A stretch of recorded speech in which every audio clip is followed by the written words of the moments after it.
Troisième vidéo sur les 4 vidéos dédiées au GPU. Dans celle-ci, nous allons parler du fonctionnement des GPU qui a été classé dans la catégorie SIMT. En fait, c'est spécifique au GPU. Et on va essayer de démystifier ça. Donc, qu'est-ce que le SIMT? C'est un modèle. Donc, c'était pas du MIMD, c'est pas vraiment du SIMD, c'est quelque chose d'à part, les GPU. Et c'est le modèle d'architecture parallèle dit SIMT pour Single Instruction Multiple Threads. Donc, c'est pas Multiple Data ici, c'est Multiple Threads. Et donc, cette dénomination se trouve, essaie d'écrire un principe de fonctionnement qui est à cheval entre le SIMD, donc rappelez-vous, c'est une même instruction sur plusieurs données, et le SMT, en d'autres termes, si vous vous rappelez, c'est l'hyperthreading. Voilà, hyperthreading, point. Chez Intel, ou le SMT de manière générale. Et donc, c'est quelque chose qui se trouve à cheval entre les deux. Un GPU, c'est un peu particulier.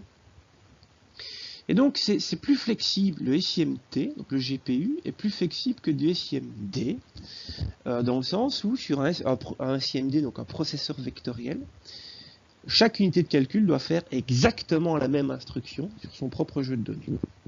Alors qu'avec un GPU, on dit que c'est comme ça aussi, ça c'est la version officielle, mais officieusement, c'est pas tout à fait vrai. Officieusement, les cœurs de calcul, à un instant T, ne font pas forcément la même instruction, alors qu'avec un processeur vectoriel, bien.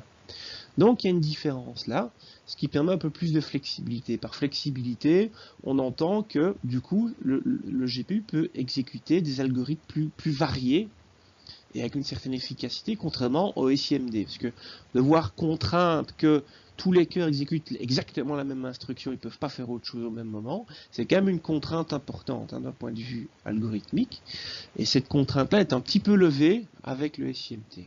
On verra un peu plus tard comment.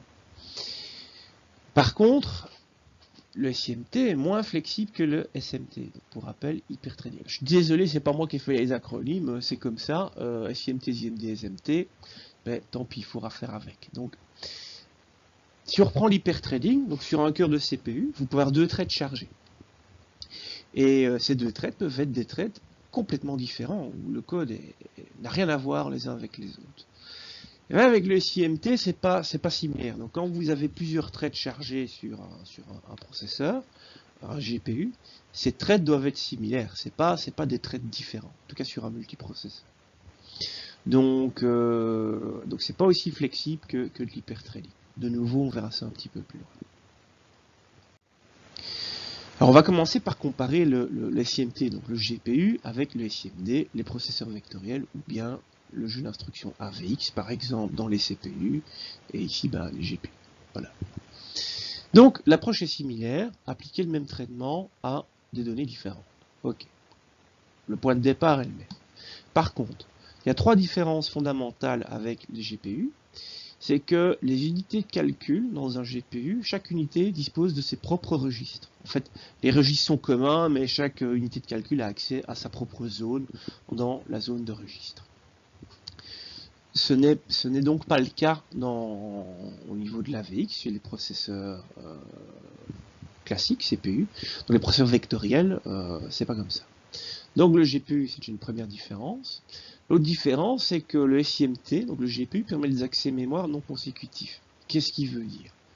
La traduction des accès mémoire non contigus. Bon, toujours pas clair, petite image. Donc, ou des accès mémoire coalescents, c'est encore une autre façon de le dire. Ça, ce sont des accès mémoire coalescents. Donc, il y a un thread qui va accéder à une donnée, vous voyez ici, en adresse 0. Puis le thread voisin va accéder à la donnée en adresse 1, le thread encore voisin en adresse 2, et ainsi de suite. Donc, chaque unité de calcul va opérer sur une adresse, et son unité de calcul voisine opérera sur la donnée qui est voisine. Donc, on a des accès mémoire ici, contigus, consécutifs ou coalescents. Un processeur SIMD doit obligatoirement travailler comme ça. Donc, si vous avez un vecteur de 4 données, et que vous passez ça dans un processeur vectoriel, l'unité de calcul 1 va travailler avec la donnée 1, la 2 avec la 2, et ainsi de suite. Le GPU, si vous arrivez à faire ça, c'est nickel, c'est super. Mais si votre programme ne permet pas de faire ça, avec un CMD, le programme ne fonctionnera pas. Tandis qu'avec le GPU, ça va fonctionner. Les accès à mémoire non coalescents, ça marche. Donc en GPU, ça fonctionne. Donc, en SIMT, ça marche. Tout comme en GPU, ça fonctionne aussi, suite gauche. Par contre, à droite, les accès à mémoire non coalescents ou non consécutifs, ça ne fonctionne pas en SIMT. Donc ça, c'est une différence notable qu'il y a avec les processeurs vectoriels. Ensuite, troisième critère, c'est que vous pouvez avoir des divergences de branchement, mais ça sera plus clair avec un exemple dans quelques calques. Donc si on revient sur l'histoire des registres, donc en haut vous avez ici un CPU, par exemple avec 2 corps, peu importe. À l'intérieur d'un corps, il y a différentes unités de calcul, et à l'intérieur on a une unité de calcul spécifique, on a une unité SIMD qui est généralement l'unité AVX. Voilà. Donc dans chaque cœur, il y a un bloc AVX. Et donc ce petit bloc AVX est un processeur vectoriel, mais les registres, on a évidemment des petits registres internes à l'unité SIMD, mais il y a des registres communs où tous les cœurs de calcul SIMD peuvent accéder à la même valeur. Voilà. Donc, ça permet d'économiser de la place. Parce que vous allez voir sur un GPU, ça ne marche pas comme ça. Les threads entre eux, ils ne peuvent pas accéder à une même zone registre, c'est interdit. Et donc pour ça, ils ont chacun, comme vous pouvez le voir ici, leur propre zone de registre. Chaque cœur de calcul, quand il exécute du code, il a sa propre zone de registre. Ce qui veut dire que si à un moment donné, il y a une variable où la valeur est commune pour tout le monde, donc on va dire que c'est la variable A, on va dire que A, sa valeur est commune pour tout le monde. Dans le cas d'un SIMD, elle est dans le registre commun pour tout le monde, et basta. Dans le cas du GPU, cette valeur va être dupliquée pour chaque cœur de calcul. Et donc, ça génère un certain gaspillage de registres, mais c'est le principe de fonctionnement. En fait, il faut toujours garder à l'idée que les cœurs de calcul GPU sont débiles. Les cœurs de calcul GPU se comportent comme s'ils étaient tout seuls. Les unités de contrôle des GPU sont un peu coconnes et sont limitées. Et donc, tout est fait de manière très simple dans GPU. C'est juste que le truc très simple, ils l'ont copié-collé genre 1000 ou 3000 ou 4000 fois dans le GPU pour faire de la puissance de calcul. Mais individuellement, les unités sont très simples. Et du coup, ils n'ont pas fait quelque chose où on a des registres communs, où les threads savent coopérer les uns avec les autres. Non, ça ne marche pas comme ça. C'est pour ça qu'ici, les données sont dupliquées. Du coup, ça veut dire que dans un GPU, il y a beaucoup plus de registres sur le silicium que dans un processeur. Et faire des registres, c'est coûteux en transistor. Et surtout faire des registres rapides. Et donc, pour baisser les coûts, les registres d'un GPU n'ont pas une vitesse, sont pas aussi réactifs que des registres en CPU. Donc des registres GPU sont plus lents, ils sont plus nombreux et plus lents que des registres CPU. Voilà, ça c'est une différence d'architecture notable entre le SIMD et le SIMT. Ensuite, pour la divergence de branchement, donc les années d'accès mémoire contigu, ça on l'a vu précédemment. Pour la différence de branchement, prenons un exemple où on a une boucle, donc on a un for, on va boucler 3 fois, hop, voilà, 3 fois, et dans la boucle il y a un if avec 2 conditions. Voilà, et ensuite il y a quelque chose qui est fait dans le if. Ça c'est notre code. Et donc on a nos 3 itérations de boucle, comme vous pouvez le voir, 1, 2 et 3. L'idée c'est que chaque thread ou chaque cœur de calcul va effectuer ce code-là, mais sur ses propres données à lui. Et donc la première étape, première itération de la boucle, il va tester, donc il est dans la première itération, ils vont tester, tiens, quelle est la valeur, si la condition ici, si elle est bonne ou pas. Donc la condition du if, c'est voir si la valeur A, enfin la première case du vecteur A est paire. Voilà. Si c'est le cas, on peut passer à la deuxième condition du if. Si c'est pas le cas, on passe à la seconde itération de la boucle. Donc si vous regardez bien ici, donc le test de la première condition du if, on voit que tous les threads vont exécuter cette instruction-là. Là, il n'y a pas de souci sur du SIMD, c'est nickel. SIMT, ça part un peu sur le principe du SIMD, il n'y a pas de souci. Par contre, ensuite, on voit que pour le thread 0, ok, A0 est pair, donc on va tester l'autre condition. Par contre, pour le thread 1, c'est pas le cas. Mais comme les unités de calcul doivent être synchrones, on est déjà confronté à un problème. On a ici une divergence de branchement. Et le GPU ou bien le SIMT, ils vont gérer ça comment? Ils vont poursuivre le flux pour ceux qui doivent avancer. Donc si on prend le thread 0, ils testent la première condition du if, ok, ils passent à la deuxième, ok, donc c'est valide, donc on va faire l'instruction qu'il y a dans le if. Puis on passe à la deuxième itération de la boucle. Ok, on va se concentrer sur une seule itération. Pour le thread 1, lui, première condition du if, elle n'était pas ok, 1,0 était impair, donc ça sert à rien de faire le reste. Du coup, qu'est-ce qui se passe sur un GPU? C'est pas compliqué, l'unité de calcul va être désactivée. Voilà, donc il y a une unité de calcul qui est là, la 1, la condition du if n'est pas respectée, pouf, elle se coupe. Donc elle ne va pas faire d'autres calculs. La 2, pareil, donc la 2, ok, première condition, c'est bon, il teste la deuxième n'est pas valide, pouf, elle se coupe. C'est comme ça que ça marche. Ça permet, en faisant comme ça, à chaque cycle, d'avoir toutes les unités qui travaillent, qui exécutent la même instruction, et certaines unités, celles qui ne devaient pas exécuter cette instruction-là, dorment. Et donc, si on déroule l'exécution du code, ça peut donner un truc comme vous avez là sous les yeux. Donc c'est ça le SIMT, il gère la divergence de branchement, ce qui n'est pas le cas du SIMD. SIMD, il faut vraiment que chaque cœur fasse les mêmes instructions. Donc if dans du SIMD, c'est mort. Donc ça marche pas. Et un processeur classique, votre Core Bidule ou votre Ryzen, ou si vous n'avez pas de bol, votre Celeron, chaque thread, sur votre CPU, il fait ce qu'il veut. Donc si on prend le déroulement du même code avec les mêmes données, vous voyez que ici, à la deuxième ligne, on a bien le thread 0, première instruction du if, deuxième instruction du if, puis il fait le code qu'il y avait dans le if.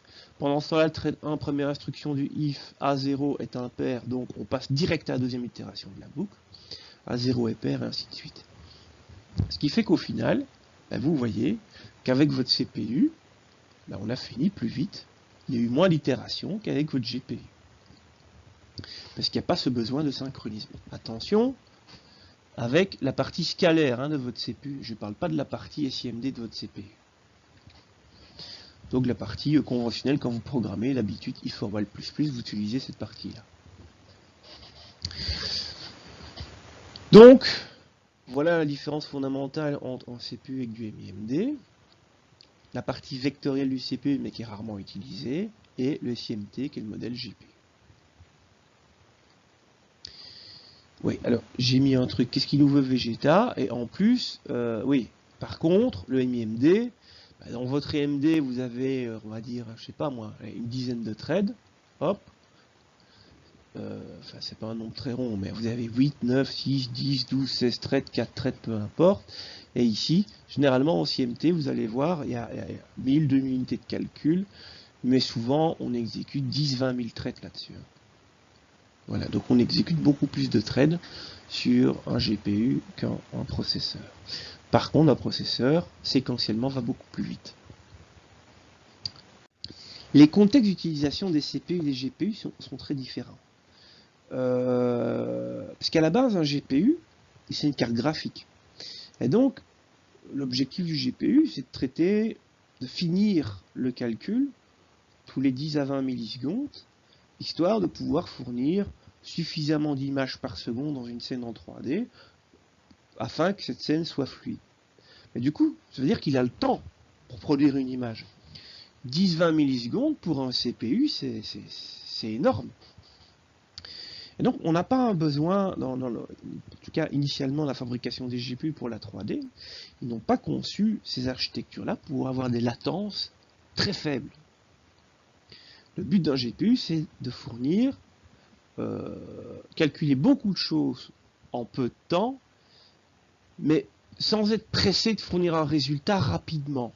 Donc la latence, on est sur 10 à 20 millisecondes, dans le cas d'une image. Tandis qu'un CPU, ça n'a pas été conçu comme ça. Un CPU, c'est de fournir le plus vite possible un traitement. Donc le GPU, c'est de fournir le plus vite possible un même traitement sur plein de données. Le CPU, l'objectif, c'est de fournir le plus vite possible un traitement d'un seul thread sur sa donnée à lui. Donc c'est une vitesse séquentielle, un CPU. Ce qu'il y a, c'est qu'on est passé au multicœur, machin, pour pouvoir traiter de plus de threads, mais à la base, un CPU, c'est une vitesse séquentielle. Et donc, même sur des logiciels serveurs, là j'ai pas mis le lien, mais il y a des études qui traînent, où ils démontrent par A plus B qu'il est préférable d'avoir des processeurs dans des serveurs avec moins de cœurs, mais des cœurs hyper rapides, plutôt que d'avoir plein de cœurs lents. Et que donc au final, les performances globales du système étaient meilleures. Maintenant, il ne faut pas mettre que 2 cœurs, évidemment, mais quand on compare des genre 8 cœurs avec 22 cœurs, des choses comme ça, pour pas mal d'utilisation, c'est mieux d'avoir 8 cœurs rapides que 22 cœurs lents. Voilà, maintenant, ils arrivent à faire des 22 cœurs rapides, mais c'était une comparaison à puissance de calcul équivalente. Parce que dans les logiciels que le CPU doit traiter, il y a des parties séquentielles de code, et là, il n'y a rien à faire. Une partie séquentielle de code, il faut de la vitesse séquentielle. Donc, le CPU, en vitesse séquentielle, pour vous donner une idée, il y a un facteur plus ou moins 30 par rapport à un cœur de GPU.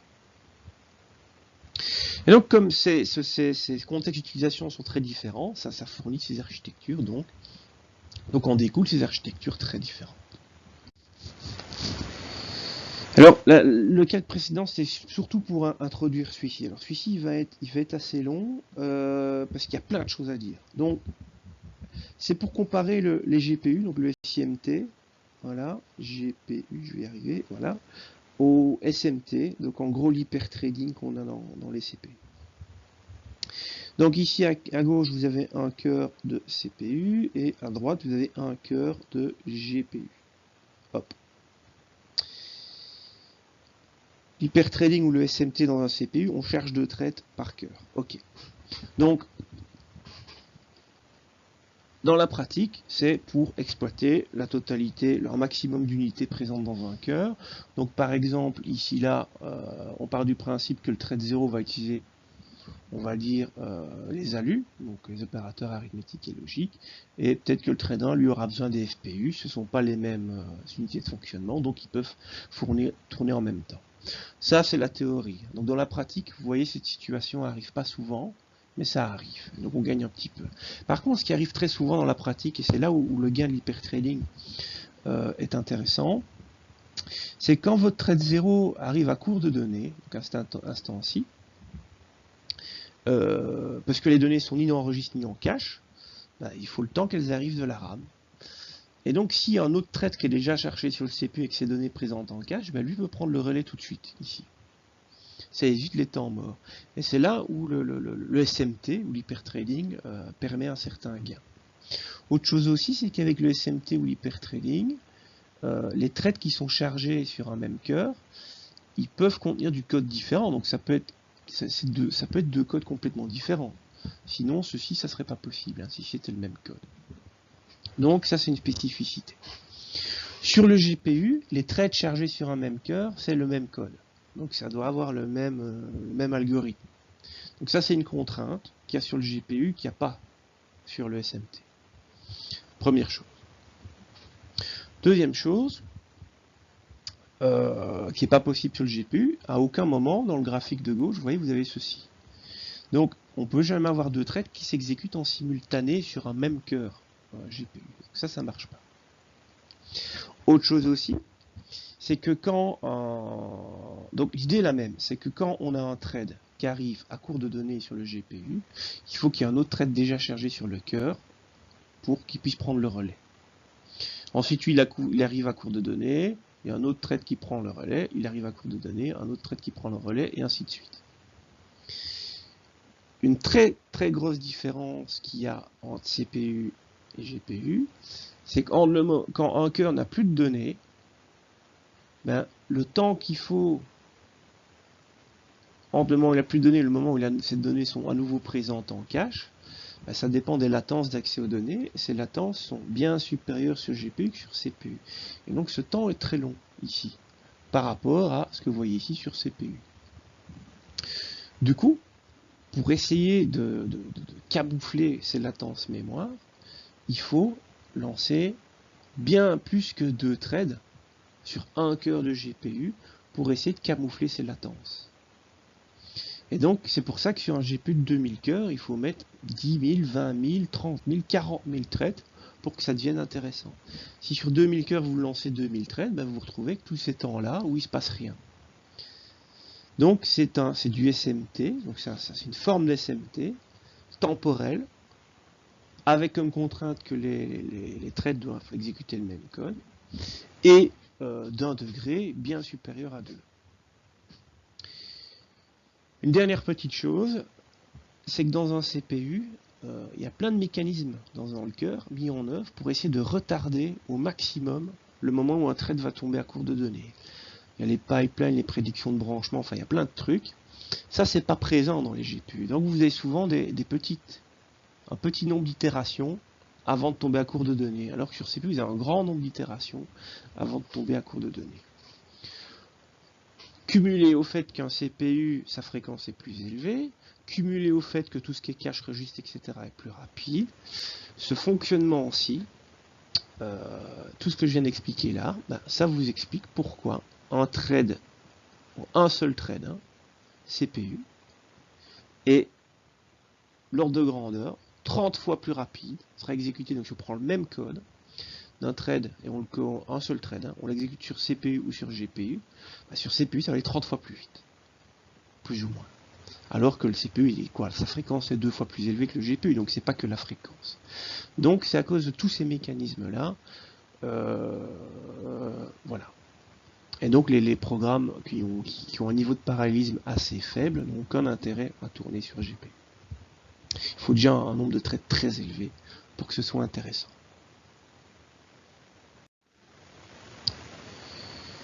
Et donc, on avait vu que les GPU avaient besoin de beaucoup de registres parce qu'ils dupliquaient les données pour chaque cœur, même les données communes. Mais en plus, comme sur chaque cœur, il faut charger 10 à 20 threads, bah ça dédouble encore le nombre de registres, ça démultiplie le nombre de registres qu'il faut. Donc il y a un paquet de registres dans les GPU, mais pour réduire les coûts, ce sont des registres assez lents, ce qui ampute encore plus les performances séquentielles par rapport à un CPU. Alors, on va clôturer cette vidéo par 4 calques pour essayer de représenter visuellement la différence de fonctionnement de CPU et GPU. Donc vous avez à gauche un CPU avec 4 cœurs, en rouge les cœurs et en mauve la cache. Pareil sur le GPU à droite, vous voyez la surface du GPU, c'est principalement des cœurs et un tout petit peu de cache, contrairement au CPU. Et vous avez le bus PCI Express entre les deux, et chaque processeur a sa RAM. Et donc, vous avez ici un exemple de GPU avec 4 multiprocesseurs. Et donc, sur ces 4 multiprocesseurs, normalement, tous les threads doivent exécuter la même instruction, ou s'ils n'y arrivent pas, ils se coupent.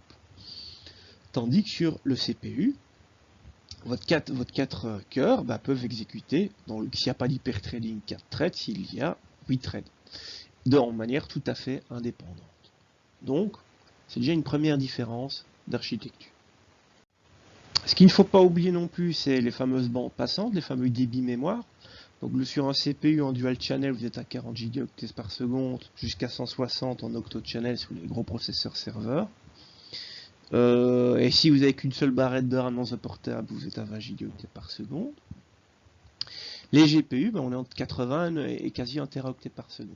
Oui, alors, j'ai pris un petit raccourci. Les GPU d'entrée de gamme Kinder Surprise, effectivement, on a 16 Go par seconde. On parlait de vrai GPU, hein, pas d'autocollant sur un PC portable. Et donc là, ça démarre à 80 Go par seconde. Mais ce qu'il faut surtout pas oublier, c'est que avant de pouvoir traiter et d'utiliser ça, il faut alimenter ça. Et alimenter la RAM du GPU, ça vient par le bus PCI Express, qui lui est à 16 Go par seconde en version 3 et 32 en version 4, ce qui n'est pas encore très courant la version 4.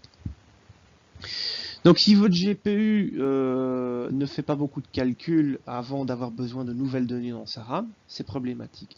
Donc un GPU efficace, quand il fait plein de calculs, et qu'il a assez avec de transferts, avec les données qu'il y a dans sa RAM, si maintenant ce qu'il y a dans la RAM, il n'y a pas assez d'espace de stockage, ou bien qu'il faut rafraîchir les données trop souvent en passant par le PCI Express, alors sur GPU ça ne sera pas efficace. Donc il ne faut pas oublier. Ce qu'il ne faut pas oublier non plus, c'est qu'un cœur CPU en séquentiel est 10 à 30 fois plus rapide qu'un cœur GPU. Donc, et le problème du PCI Express et le problème de la rapidité séquentielle du GPU, c'est deux choses qu'il ne faut pas oublier. Ça peut éliminer déjà certains cas d'utilisation. L'autre chose aussi à ne pas oublier, c'est la divergence de branchement. Donc reprenons un autre exemple que tout à l'heure. Ici, on a juste une condition, on va tester si A est plus grand que B. Si c'est le cas, on écrit A, sinon on écrit B. Ok. Et ce A et B varient pour chaque unité de calcul. Chacun a sa valeur de A et B qui lui est propre. Dans le cas d'un CPU, il n'y a pas de souci, donc tous les cœurs vont tester A, B. Alors là, je l'ai dessiné de manière synchrone. Dans la pratique, ça ne sera pas forcément synchrone, chacun travaille à son rythme, vu que c'est du MIMD. Voilà, donc ils testent A plus grand que B. Ceux où c'est le cas, ils vont écrire A, et ceux où c'est pas le cas, ils vont écrire B. Et ils peuvent faire ça en même temps, il n'y a pas de souci, il n'y a pas de contrainte vis-à-vis de ça. Tandis que sur le GPU, rappelez-vous, chaque cœur sur un multiprocesseur doit effectuer le même traitement. Donc ils vont tous exécuter en même temps est-ce que A est plus grand que B. Et tous ceux où A est égal à plus grand où A est plus grand que B vont ensuite pouvoir bosser. Les autres, ceux où c'était pas le cas, ils se testent, quoi, ils font rien. Donc vous avez la moitié de votre GPU qui dort, pas utilisé. Donc c'est comme si vous perdez la moitié de vos cœurs de calcul en un if. Le problème, c'est que si dans votre if, vous avez ensuite des if, puis des if, puis encore du if, puis un gros switch, puis des if, à un moment donné, votre GPU, boum, voilà, vous vous retrouvez avec 2000 cœurs, et il y en a 40 qui bossent, et tous les autres dorment. Donc il faut être conscient que si vous avez un code avec beaucoup de branchements conditionnels dedans, votre GPU, ça va pas être super efficace.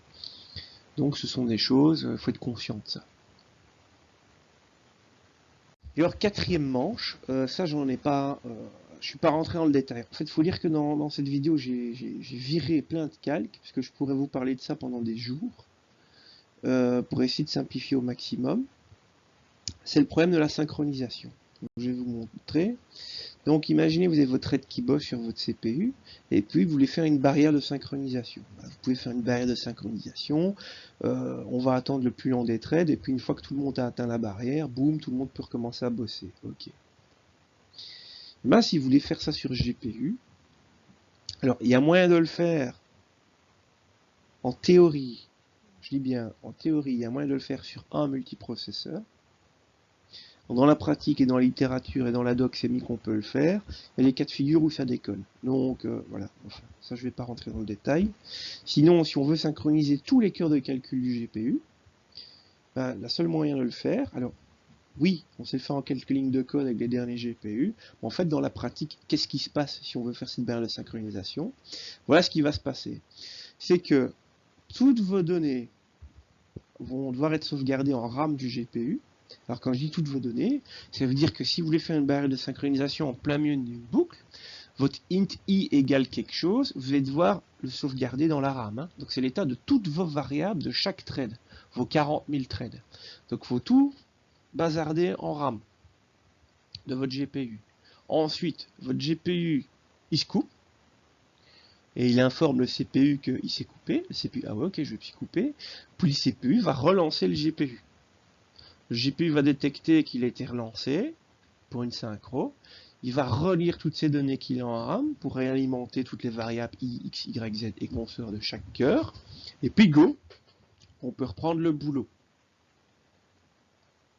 Donc vous imaginez le temps que ça prend. Donc le GPU, c'est très mauvais si les threads doivent communiquer les uns avec les autres. Alors au sein d'un même multiprocesseur, il y a des techniques pour qu'ils communiquent, mais en tout cas, moi d'après mon expérience, quand les programmes deviennent trop complexes, mais vraiment trop complexes, ça commence à déconner ces techniques, de par la simplicité architecturale. Mais bon, on va dire dans le 99% des cas, ça fonctionne. Par contre, dès qu'on veut communiquer une communication inter-multiprocesseur, le seul moyen, c'est de passer par la RAM du GPU. Mais on ne sait pas, un multiprocesseur celui-ci n'a aucun moyen de savoir quand un autre multiprocesseur a terminé, même en passant par la VRAM. Le seul moyen, c'est de couper le GPU, avec l'animation que je vous ai montrée là. Ce qui fait que ces synchronisations sont extrêmement lentes. Donc dès que vous avez un programme où les threads doivent collaborer, c'est peu performant, un GPU. Voilà. Donc c'était une vidéo pour essayer de vous montrer le principe de parallélisme qu'il y a dans le GPU, et du coup d'être conscient des contraintes qu'il y a, et de l'impact que ça peut avoir sur les perfs. C'est pas bêtement, je vais mettre X milliers de threads et c'est bon, ça va tourner. On peut pas paralléliser ce qu'on veut à cause de toutes les contraintes que je vous ai citées ici. Il y en a encore d'autres, hein, mais ça sont les plus grosses. Voilà, donc ceci clôture cette vidéo. La prochaine, ça va être consacré à l'implémentation d'un petit code en CUDA pour voir maintenant concrètement comment est-ce qu'on code.